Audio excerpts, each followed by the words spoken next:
আসসালামু আলাইকুম গাইস, কেমন আছেন আপনারা সবাই? আপনাদের জন্য আমি আজকে একটা দই বড়া রেসিপি নিয়ে আসছি। প্রথম আমি এই মাসকালের ডালটি সারা রাত ভিজিয়ে রাখছিলাম। তারপরে কিন্তু দেখুন আমি ব্লেন্ডারের ভিতরে লয়ে অল্প পানি দিয়া আমি সুন্দর করে আস্তে আস্তে ব্লেন্ডার করে নিছি। আর এদিকে দেখুন আমি মশলাটা বানাই নিব। তো মশলাটা আমি এখানে মরিচ দিছি, কয়টা ধনিয়া জিরা একসাথে করে আমি সুন্দর করে একটু ভাজা হালকা লাল লাল করে নিব।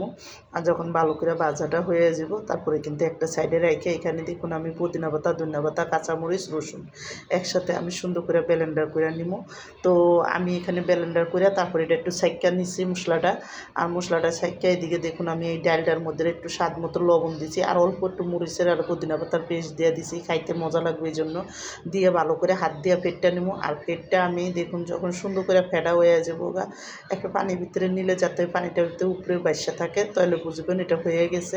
তারপরে কিন্তু আমি এখানে দেখুন সুন্দর করে তেল মিডিয়াম আছে গরম করে মানে ভালো মতন একটু গরম হইব।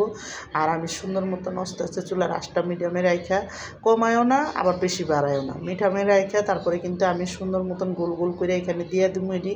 আর এখানে জায়গা করে দিয়ে দেবো আমি কিন্তু ফ্রাই প্যানটার তেলটা যখন গরম হয়েছে তখনই দিছি। আর এটি কিন্তু অটোমেটিকই একটা পরে একটা নিজে নিজে নিজে উড়ে যাবো গা, আপনার হাত দিয়ে উড়াইতে হইব না, সুন্দর মতন ফুললা তারপরে কিন্তু উড়ে যাবো। আর চুলার আঁচটা কমায়া সুন্দর মতন একটা হালকা লাল হওয়া পর্যন্ত বাজ্যা উড়াইতে হইব যাতে ভিতরে কাঁচা না থাকে।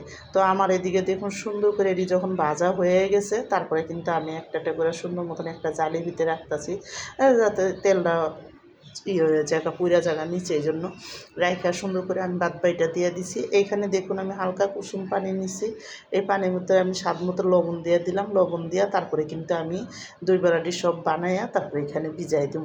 তো এখানে ভিজাইয়া আমি কতক্ষণ দই বড়াটা একটু ভিজাই রাখবো যাতে সুন্দর মতন ভিজে। আর যখন ভালো করে ভিজা যাবো গা তারপরে কিন্তু আমি সুন্দর মতন পানির দিকে উঠাই দিব। তো এখানে দেখুন আমি একটা বড় ডিব্বা নিছি, ওইটার মধ্যে আমি পুরা 3 কেজির মতন হইব আমি দই দিছি। এখানে আমি বেশি পাতলা দইটা দিই নাই, গাঢ় দই দিছি। আর আমি এই গাঢ় দইটার মধ্যে আধা বাটি পানি দিয়ে দিছি। পানি দিয়ে আমি সুন্দর মতন এখন একটা ডাল ঘুটনি দিয়ে এই দইটারে আমি ভালো মতন ফেটটা নিব। আমি কিন্তু বেশি একটা পাতলাও করবো না আবার অতিরিক্ত গাঢ়ও না।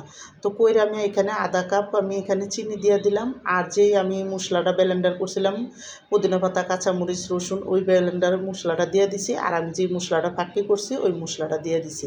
দিয়ে কিন্তু সুন্দর করে চিনিটা গলা পর্যন্ত আমি ভালো করে এটা করে নিছি, মিলাই নিছি। যখন হয়ে গেছে তারপরে কিন্তু আমি এখানে দেখুন দুইটি বড়াটা সুন্দর মতন পানির থেকে সাইকা সাইকা উঠাইয়া উপরে দিয়া আবার দেখুন উপরে আমি পুদিনা পাতার কাঁচামরিচের পেস্টটা উপরে দিয়ে সুন্দর করে দিয়ে দেবো। আর এখানে আমি একটু তেঁতুলের সস দিয়ে দেবো।